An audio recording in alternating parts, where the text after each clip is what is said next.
What's up, guys? Welcome to a new episode of Freshly Baked Props. As always, I am Tony. This is part 2 of my tunnel diorama series. As you can see, I've gotten a little bit further finally. I will tell you a few positives and a few negatives from this build. But as you can see, it's a 2-tier diorama. So I have the tunnel, obviously, is the first tier, and then the second tier I'm building like I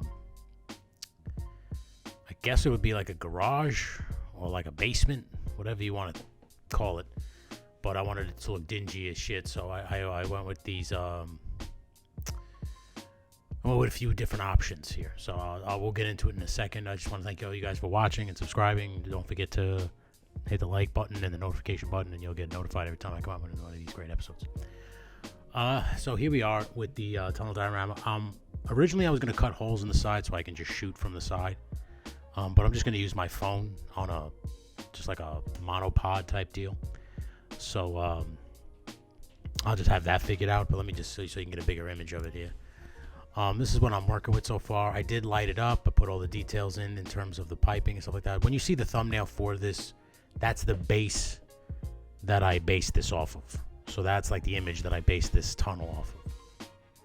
But as you can see behind it, there's like a picture. I don't have like a TV behind it. Originally, I'm going to put a TV behind it with that thumbnail of the tunnel, so it just looks like it continues. But I'm probably just gonna put it black, so it just looks like the tunnel is dark. You really can't see how far it goes. But we'll see. I'll try to work it out as best I can. I wired it up with one of those battery operated LED lights. They were Christmas themed, so they got like the little fire ends, but they're LED white, soft white, so they kind of light it up nice and soft. The green light you see, I got these two lights from Temu. I don't know if anybody's trying that out now, but the only thing I'm going to buy from there are lights like the ones that are back there, because they're color lights and they were very, very cheap. But I won't use that often. I'm pretty happy with the amount of lights I have. I don't think I need any more. But if you have a hard up, I might use that because it's dirt cheap. But originally I was going to put these like sticky back wallpapers for like dollhouse dioramas, and the shit just didn't work. It wouldn't stick to the tunnel, like the material itself. The material has like this spray, something sprayed on this cardboard where it has like a shine to it, but like nothing really sticks to it. And the hot glue doesn't stick to it. I was having a hard time with even crazy glue. Like I had to make sure a weight was on it so it would stay stuck and finally adhere to it. But for the most part, it was a pain in the ass to work with. I see why nobody really works with these things. But for what it's worth, it actually looks pretty sick. And when I shoot it, I'm going to shoot it on certain angles. Like I said, I'm going to use my phone, so it's kind of like not that much space. At some point, I probably will cut holes in this thing so that I can shoot from the side. For the last shots that I need, I'm going to get everything first, and then when I start needing close-ups and stuff, then I'll start figuring out how to like cut in the sides and shoot from the sides. But in terms of the grate and everything, that lifts up for out back, so when I shoot my thing, everything should work properly. And I'm kind of happy with it. Now I have no place to put this thing, but I'm very happy with it. Now I'm gonna build a third wall for the left side, which is, if you're looking at it, it's a camera light left. But I'm gonna put a door, like a garage door, like one, because I know everybody uses the corrugated cardboard, so I'm gonna use that. For the walls, I didn't like make these walls or anything like that. I went to a place on Etsy called Insta Print Dioramas. They're basically just printable dioramas. That's what the second level is too. Behind the tunnel, it's just like a sewer type diorama, so it's got like a door, some like gauges and like steam things. But what I did notice about this is if you print multiple pictures, you could kind of make it a 3D like image and still make it work and kind of save money. Now all I did was I went to Michael's and I bought the very thick foam board and then the regular size foam board. I think the very thick foam board was like $7, and then the thin stuff was like $4.99. And then what I did was I printed out his I bought 3. If you buy 3, I think it's $35, so it's like 3 for the price of 2. So I bought the 3. I bought the warehouse, it's called, or factory, sewer, and rundown house. He's got a couple other ones too. I think he's got like a factory, a dojo, like a Punisher base or some shit like that. So he's got a couple options, and they're very affordable. So if you don't really want to build dioramas out of XPS foam because it's kind of time consuming or it gets expensive and it gets annoying, you're not artistic, but you want a kind of like a cool background for your figures, I would recommend this guy. I'll link him in the description below. Like I said, he's from Etsy. And these weren't bad. They actually work pretty good. And if you kind of add to it, like you put your own spin on it, add piping, and like for this, what I did was he has like the walls themselves and then like connectors so you can hide like the seam in between the two papers that meet up. And what I did was I just took some Gorilla Glue, watered it down, made my own kind of like PVA, like a Elmer's glue type mixture. Just kind of get it to the consistency of pancake batter. And I brushed it onto the foam board, then onto the paper, stuck it down, just weighed it down, and then like I want to say 2 to 3 minutes, it dried, and that thing ain't coming up now. It's stuck. So that's probably how I'm gonna do the method for this now. Like I did it this way, and I really liked it. So the thick, as you can see, the thick foam board I used for the walls, and then I took the thin stuff and I cut the connectors and put them on that. So it kind of like looks like a raised beam. So there's a kind of level of 3D. And then the way this guy made these walls, they have lines on the walls. And I just scored them. So now it kind of looks a little 3D-ish. It doesn't look too bad, but like their background, a lot of it's going to be blurry. Like a lot of times you do depth and field, you're not going to really see like the walls and stuff. But I listen, I'm not knocking anybody who carves out brick by brick and does all that stuff. Like my tip of the cap to you, man. That's impressive. But sometimes I'm just in a rush, man. I'm trying to film these things, and I want to kind of get to the next project. And like when it comes to freshly baked props, I'm building these things for so long that sometimes I kind of get lost in the build and I completely forget that I have to film stuff, So and by the end of it, I don't even want to look at the fucking build no more because I'm kind of just like, ugh, I don't even want to use it. So I'm sure that's my method, and it's not anybody else. I'm sure anybody else who makes diorama can't wait to use it. But sometimes when you're carving bricks and you fuck up, and then you're like, Jesus Christ, or you gotta start all over again, and you mess up. Like I said, one small cut messes everything up. This is art, man. So it's tedious. It's trial and error. You're gonna mess up a lot. So if you just want like a quick fix and stuff like that, you need a factory, but you really don't want to make one from scratch, or you don't have the time. You got a job, you got kids, you got things you got to do. Insta Print Dioramas on Etsy is a fix. You get it done. And like I said, I'm not gonna knock Extreme Sets. Extreme Sets is pretty good too, but Extreme Sets gets pricey, and those things don't always go together perfectly. I don't give a fuck what anybody says. Those things come apart. They don't stay in the slots that they're designated slots that you slide each piece into. So essentially it's just a large 3D puzzle, like when you put those things together. And a lot of the times I don't give a shit what Extreme Sets will say, they don't scale correctly. Like the door isn't right, the door isn't as big as it should be, so at least with Insta Print Dioramas, he just gives you walls and some things that you could add to it.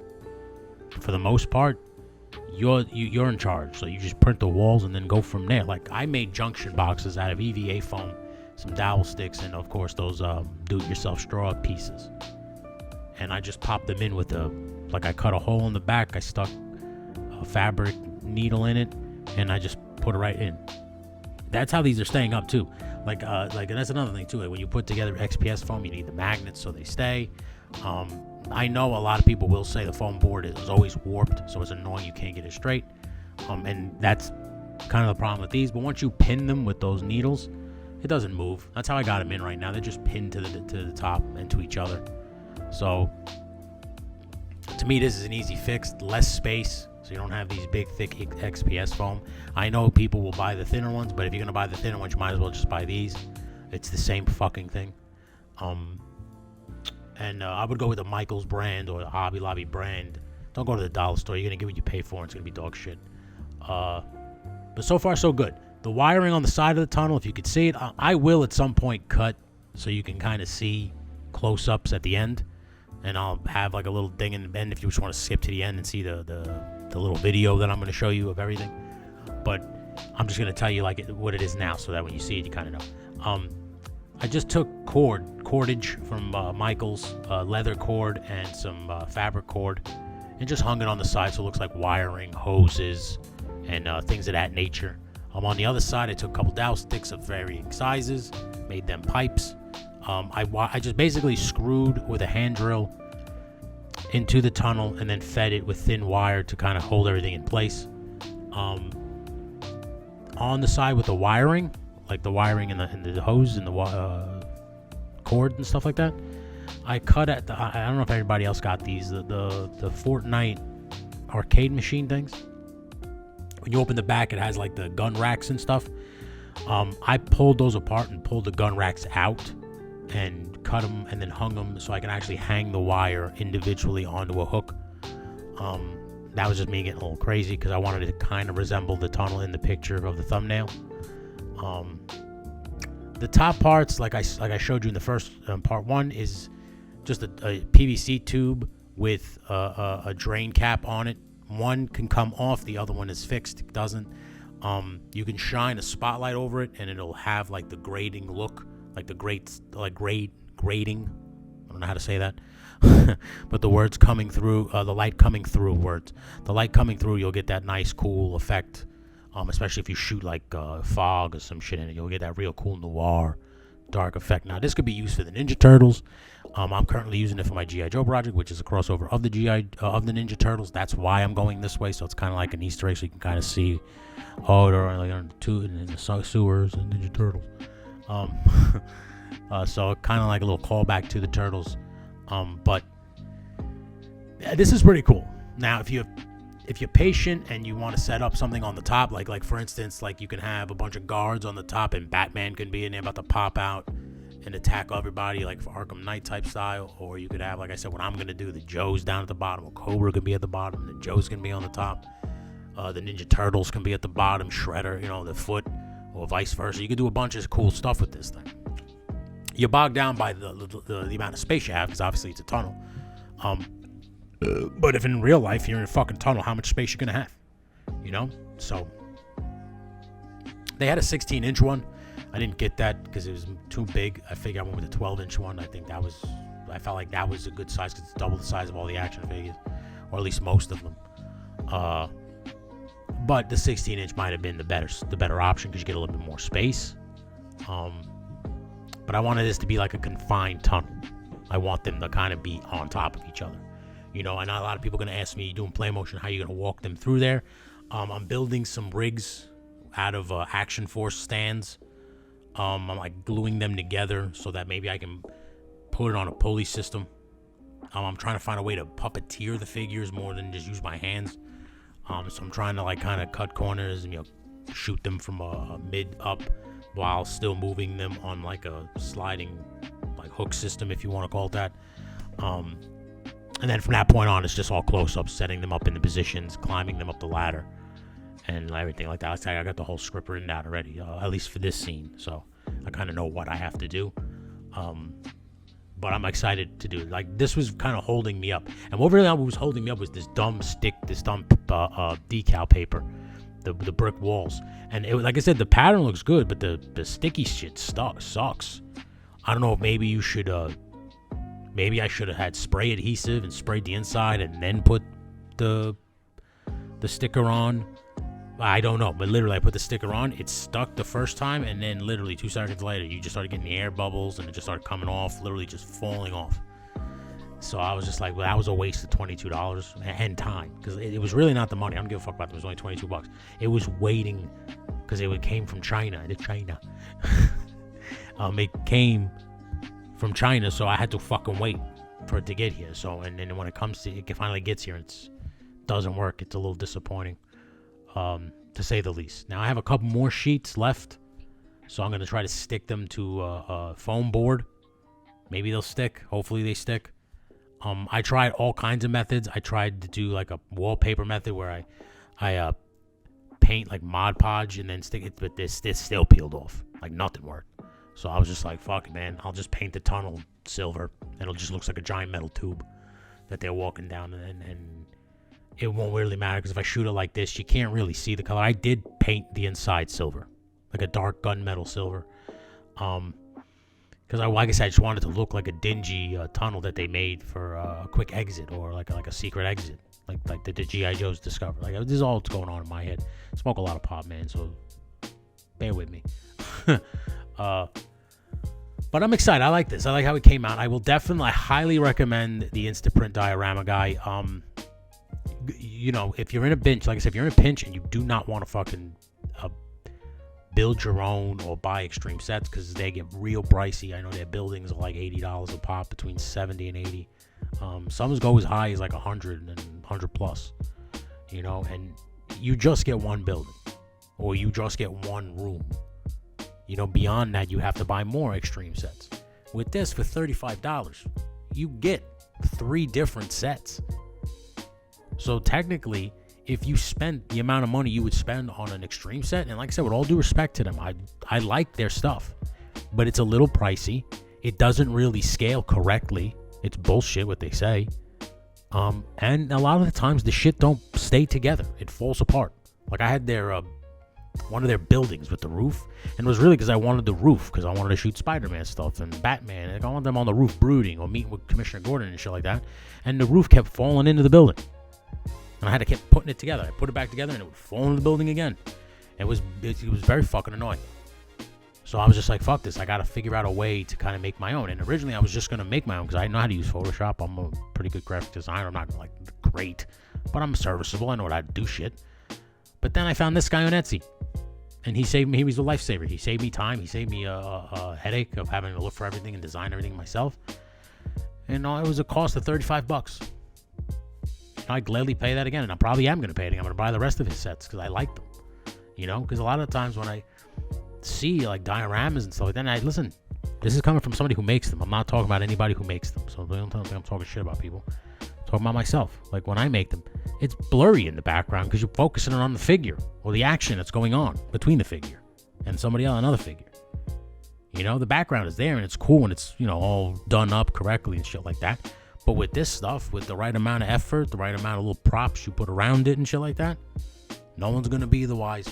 And if you do this method, like I said, you could technically cut up the entire diorama and like put it on foam board, then cut it all apart, put it back together, so you can get a crazier 3D effect. You can do whatever you want, but these are like great templates to do that.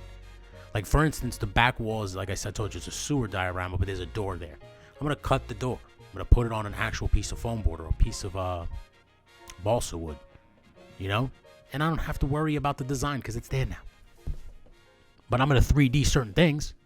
I'll 3D the doorknob, you know, the hinges, obviously, the exit sign. That'll be 3D. So when you see it, you kind of see this 3D images. Like, for instance, he's got junction boxes on one of them. Where, like I said, I told you, with like the handle turn thing. I don't know the name of it. But you can cut those out. Like I said, just print 2 of the same page and then cut those out. Put those on a piece of foam. Put those on a piece of foam board. Put them right over the picture itself, right? And then you got a 3D image. Like you're putting together a 3D fucking, without having to carve each brick. You know, like it's annoying. Like he's got like signs, keep out, hard helmet area, whatever. You just cut those out and you put them on top and it just look like a little 3D image. That's all I'm saying, guys. Like just make a little effort and you'd be surprised what comes out of it.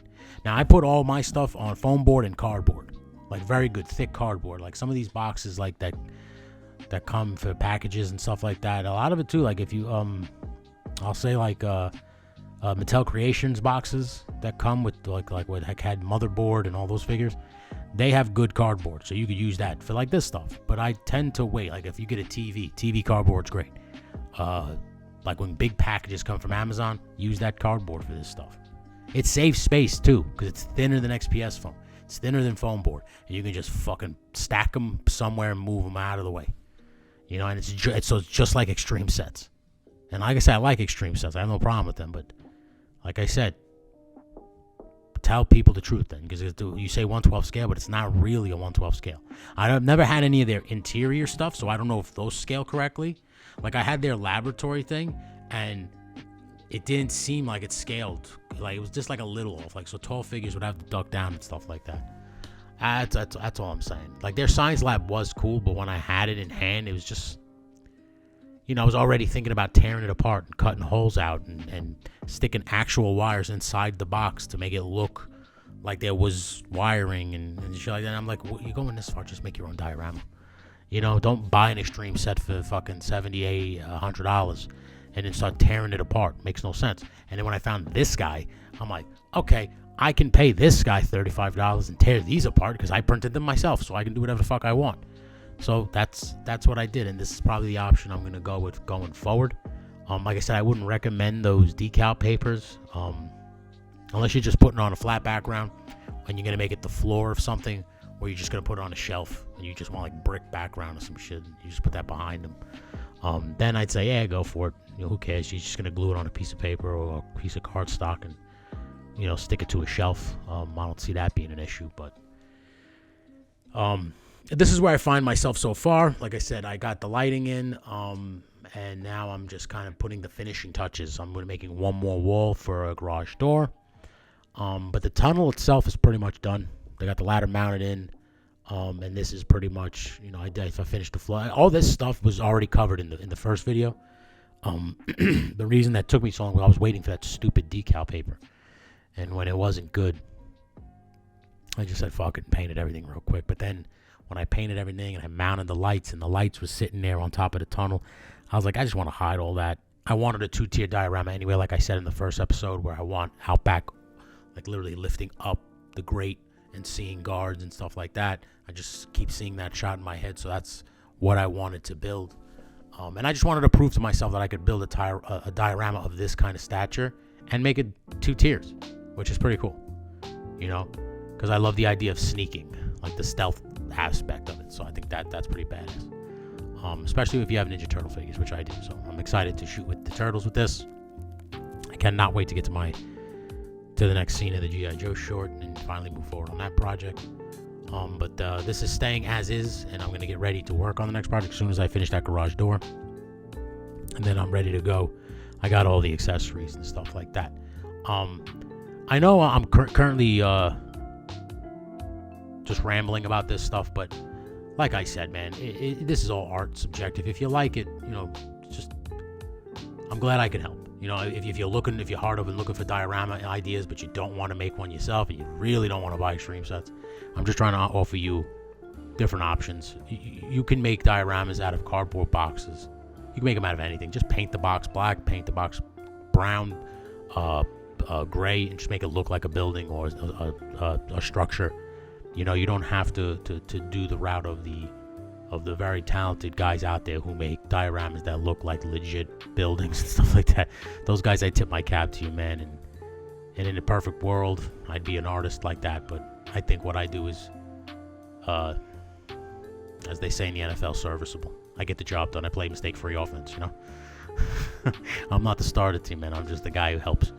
But that's all the time I have, guys. Thank you for watching. Thank you for listening to me ramble. I'm hoping everybody's having a great start to their spring. I got more stuff coming up the pike. Like I said, I'm going to keep working on the play motion video. I know everybody's asking for part 2, and that is definitely coming very soon. I was halted with this, so now I got this going. I can finally move back onto it. And then I got another one-hitter coming with The Undertaker, and I have some ideas already for some other ones. That actually brings me to my next point. So if you guys are listening to this and you like the one-hitters that I have a couple already, like 4 or 5, and you want to kind of make one and send it to me, eventually I want to make a compilation of all of them, and I want to air it every Saturday morning, like Saturday morning cartoons. Like I'm going to put like a channel change effect in between them, so it looks like you're just changing the channel while you're eating your cereal and stuff like that, and you're just going to get a minute of everything, so I don't have any rules to it or anything like that. My guidelines are simple. You don't have to move the figure all that much, so it could be so much as like Cobra Commander in a throne talking to Destro, and it's got to be a minute-ish. I usually go minute 15 seconds, a minute 20 seconds, so about that should be your max. But if you guys want to make one, submit it to me. I'll gladly add it to my compilation, give you credit, make sure you have all, obviously tag you and everything like that. But it's just a way to kind of, spread the word, spread the community, maybe start something cool together. We could maybe have this catch fire with people, other action figures, or other action figure enthusiasts might like it and start getting into it. That's what I'm trying to do. I'm trying to kind of spark some stuff, because listen, the play motion stuff came from me watching guys like Mike the Hunter and G.I. Joe Berg. I'll praise them every day of the week. What they did in terms of play motion made me realize how not only like productive it could be, because when it comes to stop motion it takes forever to finish these things, but when it comes to play motion it's fun. It's very fun because you're actually playing with your figures and you're thinking of the same way you would when you were a kid, and so I love it. So I love play motion. Really, it gave me a second life with these action figures, because I was getting to a point where I just didn't know what to do with them anymore. They were just occupying space on my shelf, and I was just like, if you invest in something, you should get a return out of the investment. At least that's my opinion. So like if you collect action figures and you're just going to put them on a shelf, or you're going to put them in a box and leave them, and eventually down the road you need a nest egg and you sell them all, then that's your end game. That's not my end game. My end game is to keep these things forever. And when I see them sitting on the shelf collecting dust, or sitting in a box in a bag, I get disappointed in myself, man. Because it's like, dude, you paid money on it for that thing. Use it. Like anything. You buy a camera, you're going to use it. You buy a radio, you're going to use it. So you buy figures, use them. You buy diorama, use it. You buy anything, a prop set, use it. So that's just my rant when it comes to action figures. So thanks, guys. Thanks for joining me. I appreciate it. Like I said, this is dead ass. This is the end. Like and subscribe. Hit the button the bell button, so you know when I'm coming out with these things. I come out with talking figures. I'm coming another great episode coming out soon. Another guest. So stay tuned for that. And this has been Tony. This has been Freshly Baked Props. As always, stay baked.